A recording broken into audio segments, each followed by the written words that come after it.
Hello বন্ধুরা, আমি তোমাদের কাজল ম্যাম জ্ঞানজ্যোতি কোচিং সেন্টারের পক্ষ থেকে তোমাদের সকলকে জানাই স্বাগত।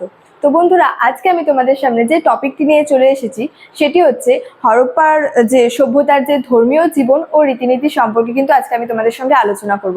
তো আলোচনার আগে তোমাদেরকে একটা ছোট্ট ইনফরমেশন দিতে চাই।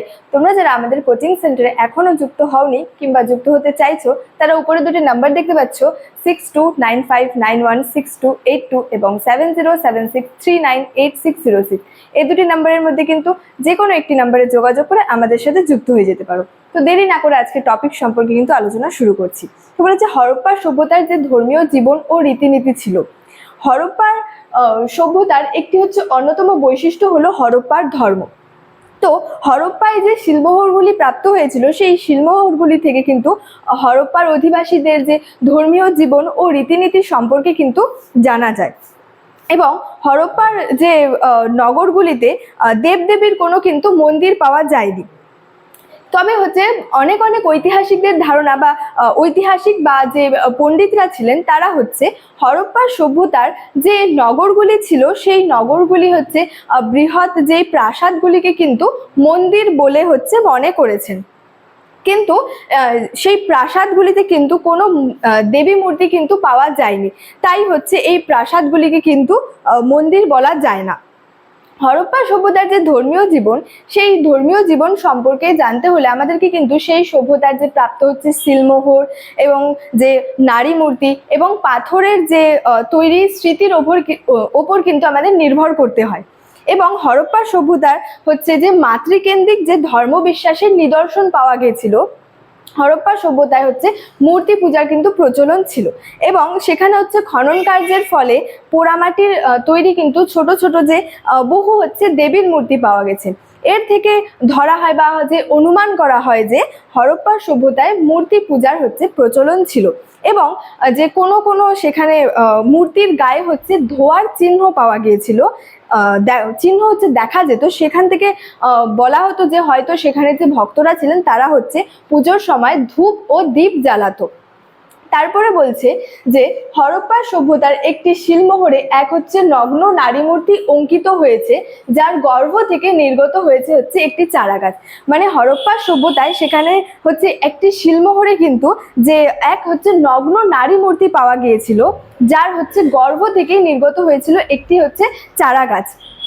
এবং মার্টিমার হুইলার এই দেবীকে কিন্তু উর্বরতার দেবী বলে মনে করেছেন। মানে যেই নগ্ন নারী মূর্তি যে অঙ্কিত রয়েছিল, যার হচ্ছে গর্ভ থেকে নির্গত হয়েছিল একটি চারা গাছ, সেই দেবীকে মার্টিমার হুইলার কিন্তু উর্বরতার দেবী বলে কিন্তু মনে করেছেন। এবং বলা হয়েছে আর একটি শিলমোহরে পিপুল গাছের ছবি আঁকা হয়েছে, যা থেকে বোঝা যায় হরপ্পা সভ্যতায় হচ্ছে বৃক্ষ পূজার প্রচলন ছিল।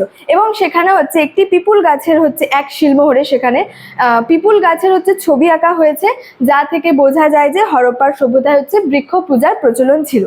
এবং মহেঞ্জোদারোতে কয়েকটি শিলমোহরে হচ্ছে এক দেবতার মূর্তি পাওয়া গিয়েছিল এবং সেখান থেকে যিনি হচ্ছে পদ্মাসনে উপবিষ্ট ছিলেন এবং হচ্ছে এই দেবতার তিনটি মাথা ছিল এবং মাথায় তিনটি শিং ছিল। এই দেবতাটি হচ্ছে বিভিন্ন জীবজন্তু দ্বারা উপবিষ্ট ছিল। তো এই দেবতাকে কিন্তু পশুপতি শিব বলে বর্ণনা করা হয়েছে এবং তার মাথায় যে তিনটি মাথায় যে তিনটি শিং ছিল, সেই তিনটি শিংকে ত্রিশূলের পূর্ব সংস্করণ বলে কিন্তু মনে করা হয়েছে। এবং বলা হয়েছে যে হরপ্পার সভ্যতায় শিবলিঙ্গ আকৃতির কিন্তু কিছু পাথর পাওয়া গেছে, যা থেকে বোঝা যায় হরপ্পার সভ্যতায় হচ্ছে শিব পূজা হচ্ছে প্রচলন ছিল। এবং হরপ্পার আরো হচ্ছে কোনো কোনো শিলমোহরে ষাঁড়ের মূর্তি খোদাই করা হয়েছে এবং হরপ্পার অধিবাসীদের কাছে ষাঁড় কিন্তু খুব পবিত্র বলে তারা মনে করতো, ষাঁড়কে খুব পবিত্র তারা মনে করতো। তো মার্টিমার হুইলার বলেছেন যে হরপ্পায় হচ্ছে শিব ও যে শিবের বাহন ছিল ষাঁড় পূজার কিন্তু শিবের বাহন যে ষাঁড় ছিল সেই ষাঁড় পূজার কিন্তু প্রচলন ছিল।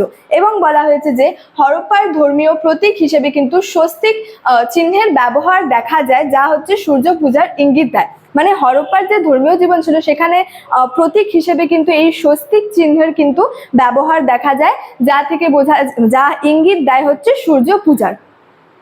এবং সেখানে যে প্রাকৃতিক শক্তিগুলি ছিল, প্রাকৃতিক শক্তির মধ্যে হরপ্পা সভ্যতার হচ্ছে মানুষ, গাছ, নদ নদী, তারপরে হচ্ছে জীবজন্তু, এগুলোর কিন্তু পূজা করতো। মানে হরপ্পা সভ্যতার মানুষ যে ছিল তারা প্রাকৃতিক শক্তির মধ্যে এই গাছ, জীবজন্তু, নদ নদী এগুলোর কিন্তু পূজা করতো।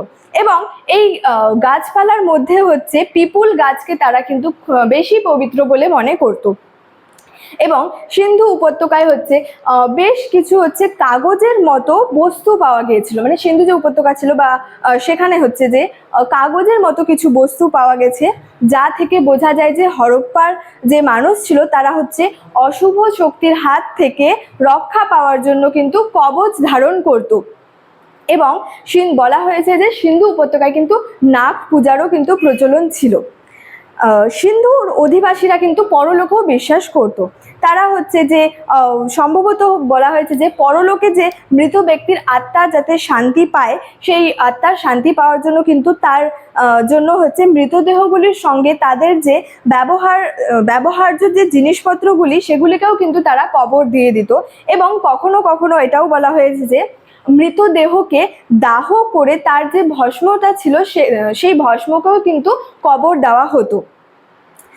এইভাবে কিন্তু তারা মৃতদেহর যে ব্যবহারকার্য জিনিসকেও কবর দিত এবং কখনো কখনো মৃতদেহকে হচ্ছে দাহ করে তার যে ভস্ম ছিল সেটাকেও কিন্তু কবর দিত। এইভাবেই কিন্তু হরপ্পার যে সভ্যতার যে মানুষেরা তাদের কিন্তু রীতিনীতিগুলিকে পালন করতো। তো স্টুডেন্ট, এই ছিল আজকে আমার হরপ্পা সভ্যতার যে ধর্মীয় জীবন ও রীতিনীতি সম্পর্কে আলোচনার বিষয়। ভিডিওটি তোমাদের কেমন লাগলো অবশ্যই কমেন্ট করে জানিও, এবং ভিডিওটি ভালো লাগলে বন্ধুদের সঙ্গে কিন্তু শেয়ার করতে ভুলবে না। দেখা হচ্ছে তোমাদের সঙ্গে পরবর্তী ভিডিওতে। ততক্ষণের জন্য ভালো থেকো, সুস্থ থেকো। Thank you so much. Thanks for watching.